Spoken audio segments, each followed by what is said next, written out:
Polda Metro Jaya kembali menangkap satu orang buronan kasus judi online yang melibatkan beberapa orang pegawai Kementerian Komunikasi dan Digital RI. Buronan berinisial A alias M ini ditangkap di tempat persembunyiannya di sebuah apartemen di kawasan Sleman, Yogyakarta.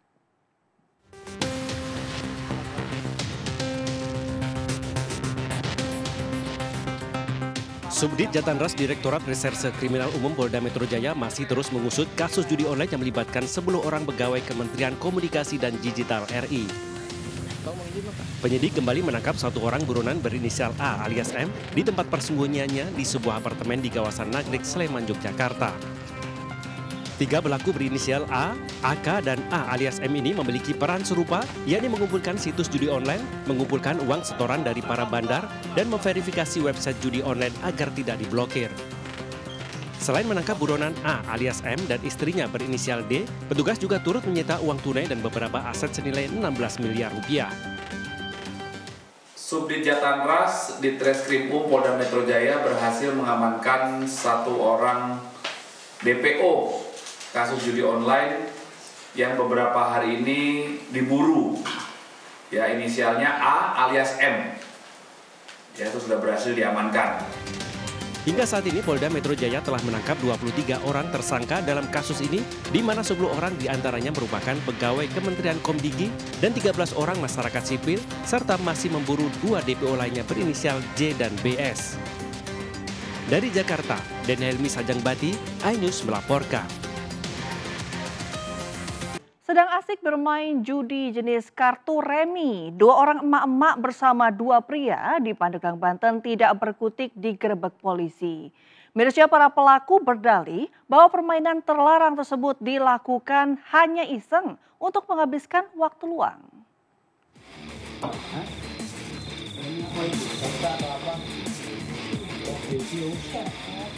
2 emak-emak dan 2 pria yang tengah asik bermain judi kartu remi ini terkejut saat digerebek polisi di Desa Panibang Jaya, Kabupaten Pandeglang.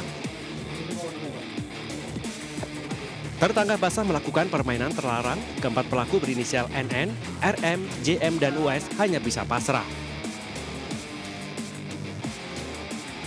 Para pelaku kemudian digelandang ke Mapolres Pandeglang untuk menjalani pemeriksaan.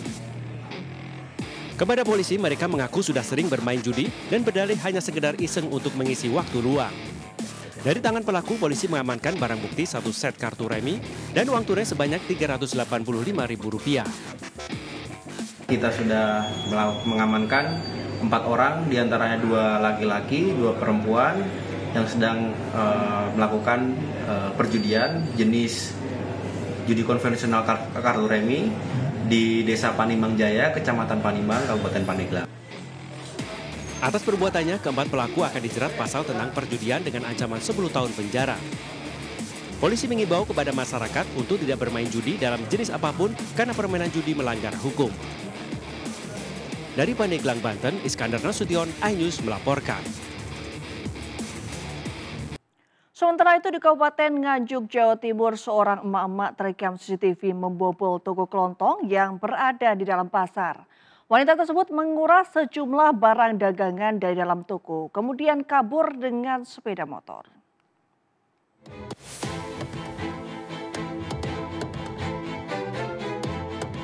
Pencurian di sebuah toko kelontong yang ada di dalam pasar Sukomoro, Kecamatan Sukomoro, Kabupaten Nganjuk, terekam CCTV.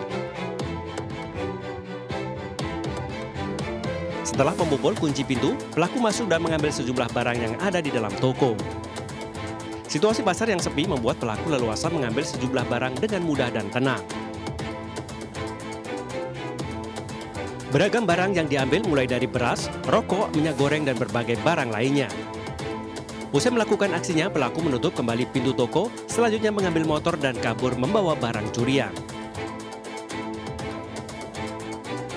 Menurut salah satu pemilik kios di pasar Sukomoro, pelaku beraksi sekitar pukul 3:30 sore saat suasana pasar sudah sepi. Apalagi di pasar tidak ada penjaga, sehingga sang pencuri dengan santai mengambil barang dagangan. Ya itu orangnya itu kan bawa kunci, udah mungkin berapa kali ini dicoba nggak bisa, tapi juga ada lagi dari tas itu ganti kunci gitu.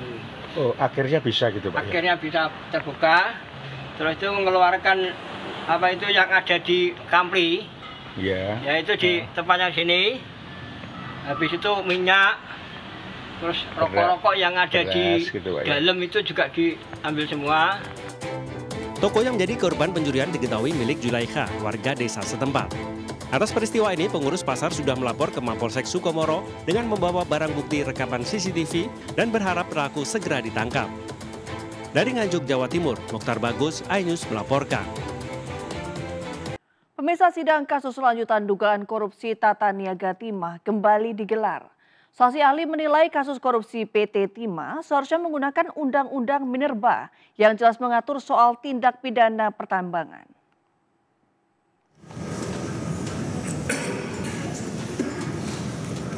Pengadilan Tindak Pidana Korupsi Jakarta Pusat kembali menggelar sidang lanjutan kasus dugaan korupsi Tata Niaga Timah dengan terdakwa Bos CV Penus Inti Perkasa Tamron. Sidang kali ini masih mendengarkan keterangan saksi ahli dari kuasa hukum terdakwa. Dua saksi ahli meringankan terdakwa, yakni ahli hukum pertambangan Abrar Saleng dan ahli tindak pidana korupsi Mahmud Mulyadi. Menurut Abrar Saleng, dalam kasus Tata Niaga Timah seharusnya bukan menggunakan Undang-Undang Tindak Pidana Korupsi, melainkan menggunakan Undang-Undang Minerba. Mestinya yang digunakan untuk melakukan tindak pidana itu adalah Undang-Undang Minerba. Karena Undang-Undang Minerba sudah jelas juga mengatur tentang tindak pidana pertambangan mulai dari 158 sampai 164. Rencananya sidang lanjutan Tata Niaga Timah akan kembali digelar Kamis 21 November mendatang. Dari Jakarta, Rani Sanjaya, iNews melaporkan. Pemirsa, Gunung Semeru di Lumajang, Jawa Timur kembali erupsi dengan tinggi kolom asap hingga 700 meter dari puncak. Dalam 24 jam terakhir, gunung tertinggi di Pulau Jawa ini terpantau mengalami 8 kali letusan. BPBD Lumajang pun mengimbau untuk tidak beraktivitas di sepanjang jalur aliran lahar karena berpotensi terjadi banjir lahar hujan.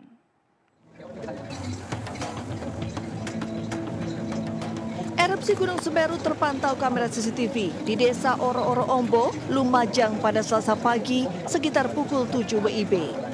Kolom asap letusan terpantau setinggi 700 meter dari puncak berwarna hitam condong ke arah barat daya.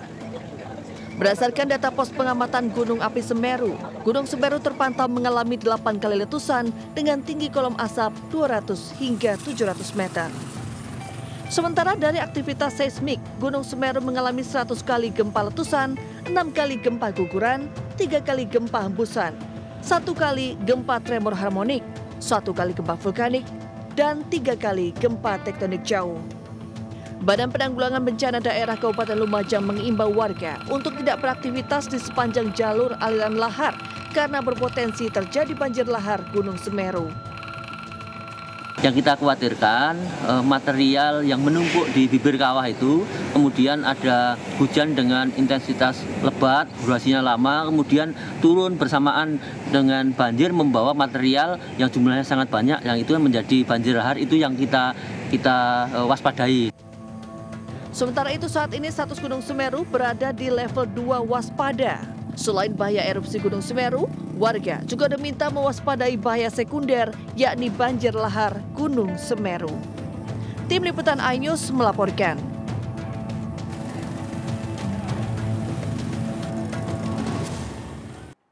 Seekor paus sepanjang 8 meter ditemukan nelayan mati terdampar di Pantai Lipa, Kabupaten Karangasem, Bali. Paus diperkirakan sudah mati seminggu yang lalu dan ditemukan terdampar sekitar 150 meter dari bibir pantai.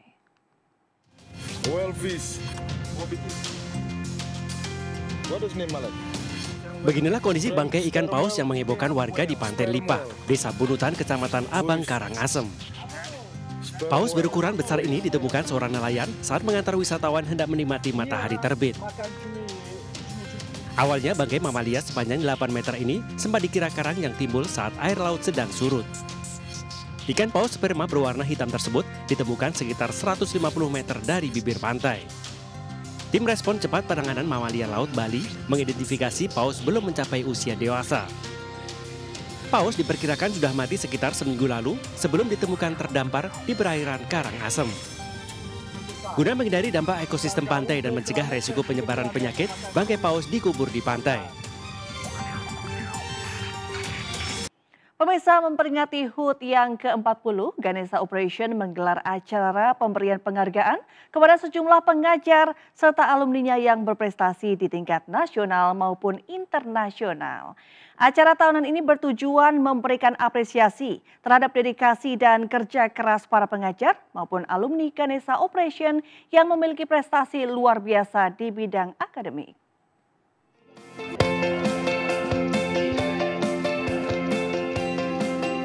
Dalam rangkaian hari ulang tahun ke-40, Ganesha Operation memberikan penghargaan kepada pengajar dan alumnusnya yang berprestasi di bidang akademik di tingkat nasional dan internasional.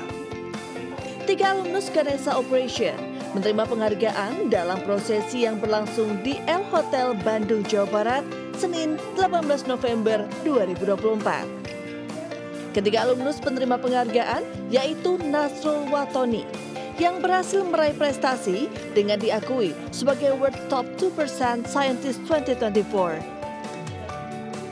Kevin Marujahan Banjarnahor yang menjadi Best Paper Award, serta Rizky Ramadan Said Zainida yang berhasil menduduki juara pertama di Olimpiade Lupus Indonesia.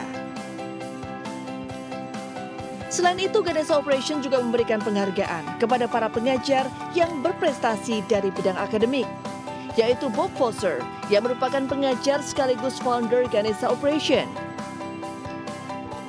dan Mukhtaridi yang juga berhasil diakui sebagai World Top 2% Scientist 2024.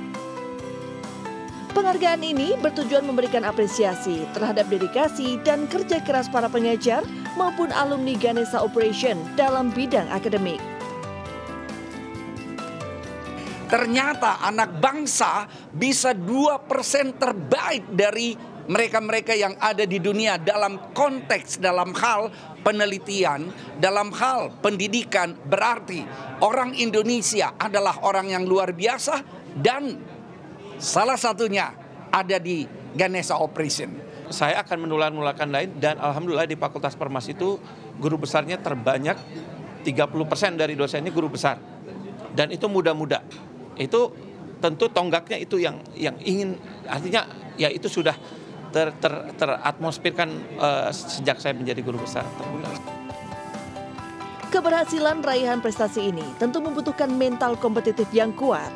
Hal tersebut sudah menjadi suatu proses yang dijalankan Ganesha Operation terhadap siswa-siswanya, yaitu dengan menjalankan formula 3B, belajar, berlatih, bertanding. Formula tersebut diharapkan dapat meningkatkan jiwa kompetitif dan daya saing siswa, khususnya di bidang akademik. PT MNC Love Assurance resmi menjalin kerjasama dengan klinik kecantikan Insta Beauty Center yang dikenal sebagai Best Face Contouring Clinic in Town. Melalui kolaborasi ini, seluruh pasien klinik Insta Beauty Center mendapatkan perlindungan asuransi jiwa dari MNC Life yang akan memberikan rasa aman dan nyaman selama menjalani perawatan kecantikan. Sebagai salah satu perusahaan asuransi jiwa terkemuka di tanah air, PT MNC Life Assurance resmi bekerjasama dengan Insta Beauty Center, sebuah klinik kecantikan yang memiliki spesialisasi perawatan wajah dan tubuh. Kolaborasi unit usaha di bawah naungan PT MNC Capital Indonesia Tbk ini menjadi bentuk komitmen dalam memberikan perlindungan terbaik kepada nasabah, khususnya yang peduli akan kesehatan dan kecantikan. Para calon pasien, wanita-wanita yang ingin cantik, tidak takut lagi, tidak ragu lagi untuk meningkatkan kepercayaan dirinya untuk datang ke klinik Insta Beauty yang tersebar di berbagai tempat. Dan perjalanan cantik kalian sudah dilindungi oleh MNC Life. Klinik Insta Beauty Center mengambil langkah penting dalam meningkatkan pelayanannya terhadap para pasien dengan menempatkan keamanan dan kenyamanan sebagai prioritas melalui asuransi kecelakaan diri dari MNC Life. Klinik kecantikan yang telah berdiri sejak 2015 dan tersebar di 5 cabang di Jakarta dan Serpong ini didukung oleh tenaga ahli yang tersertifikasi yang memberikan layanan filler, botox, serta treat life. Insta Beauty Center ini merupakan klinik pertama di mana spesialisasi kita adalah face contouring. kita memberikan pelayanan untuk memaksimalkan potensi pada wajah pasien maupun juga bodi pasien. Perlindungan dari MNC Life ini mencakup resiko kecelakaan yang berlaku secara otomatis bagi seluruh pasien Insta Beauty Center selama menjalani perawatan tanpa adanya biaya tambahan. Dengan adanya kerjasama ini, tentunya juga dengan harapan dapat memberikan nilai tambah berupa manifestasi diri untuk dapat menikmati pengalaman dalam melayanan kecantikan dengan bebas kekhawatiran. Dari Jakarta, Nur Aryadin, iNews melaporkan.